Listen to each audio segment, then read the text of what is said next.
Hi everybody, I'm Jenny from Queensland State Archives, and today, the 6th of June, is Queensland's birthday. So happy birthday, Queensland.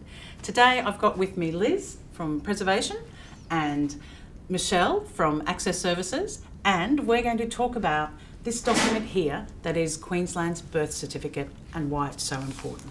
What's the significance of this document here? So it's actually like our birth certificate for Queensland.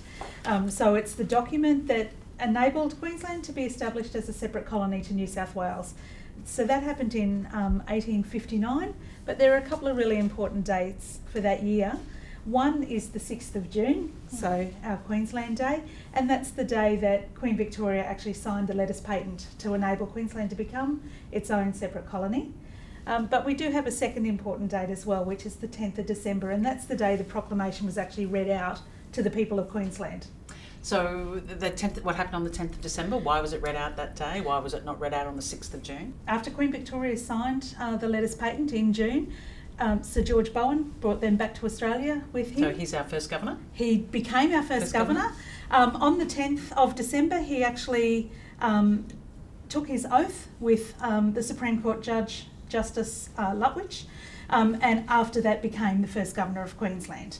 And he and others actually stood on the balcony of St Johns Cathedral in the city and actually read the proclamation to the people of Queensland, who gathered in large numbers to hear that. Yes, apparently they were really excited. They had Union Jacks waving, and there was 4,000 of them? Quite a few thousand, and people had come from around southeast Queensland, so people had travelled by horseback from the Darling Downs and Moreton Bay and down the river from Ipswich, so there was a flotilla in the Brisbane River as well, and there were thousands of people lining the streets to hear the Proclamation of Queensland. I imagine the pastoralists were really excited about this because of their money going down south to Sydney. Queensland was starting to open up. We were developing and growing both in our population, but we're starting to develop our industries as well, and so people did want that money to stay here. And the paper of the day actually talked about the paralysing chains of New South Wales on Queensland, and so they were apparently quite keen to be so everyone's happy with the divorce. Everyone's yes. happy, maybe. Yeah, okay. Yeah. Fantastic. So Liz, would you like to talk about the document here and take us through why this is so precious? Okay, so as you can see, it is the original document, and it's authenticated because of the presence of this seal down here, this wax seal. It's, if you look very, very closely at it, you'll notice that it's had a bit of work done over the years.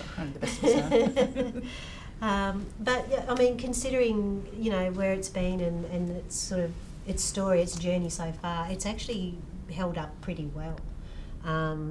And we're certainly glad that it's here, that we can look after it and provide the right environment for it and the right kind of care for it. So it's pretty hard to read, Liz. That it writing is very hard really to read. messy. So that particular type of handwriting that's what they did in the day. But that one looks really messy, like they've got crossing out. Yeah, and everything. they have. It almost looks like it's a first draft or something like that. But yeah, you can. And have we got a a transcript for? We do, and we actually do have a nice little presentation here where you've got the transcript side by side, so you can actually read what it says.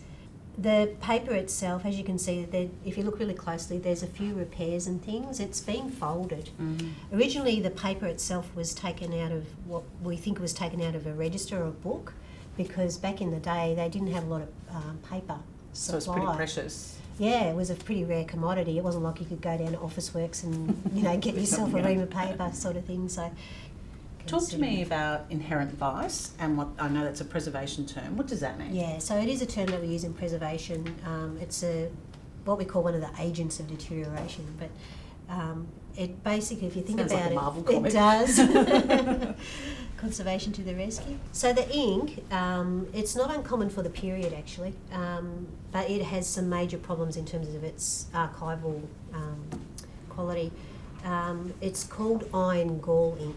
What's that made of? It was made from these little kind of nodules that grow on oak trees that they grind down and then they turn into the ink with a few other additives like gum arabic and some other bits and pieces.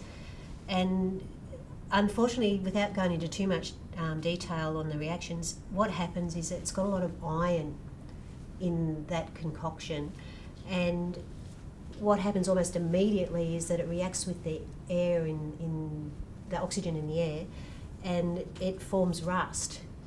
So it actually, that reaction continues forever, it doesn't stop. So what's happening is that you've got this rust actually burning and eating into the paper. So it's just going to keep burning and burning and burning. And of course, this being a double-sided document, double whammy. It's a double whammy, so eventually the two will cross over. So if you look very closely at it, you'll notice that you've already got a bit of bleed through from the other side. Back. Yes, you can see that. Yeah, and we get another reaction called ghosting as well, which is happening a little bit here too. But so why aren't you using white cotton gloves? White cotton gloves, particularly with fragile archival records such as this, where they're particularly brittle, the little fibres in the gloves, in the cotton, can actually snag very, very easily along those edges, and you can actually create a lot more damage by wearing them and by handling the things than if you didn't have them at all. So if you come into the reading room here, we do recommend that people just have clean, dry hands rather than putting on white gloves. There so it can cause more damage? It can cause more. The other thing is whenever you do glove up, you end up losing tactility, so you lose that sense of feeling. So you tend to kind of overcompensate, and you can actually do a lot more damage that way. But places where you definitely would wear gloves is photographic materials, if you particularly film and prints and things like that. And also if you're handling metal objects.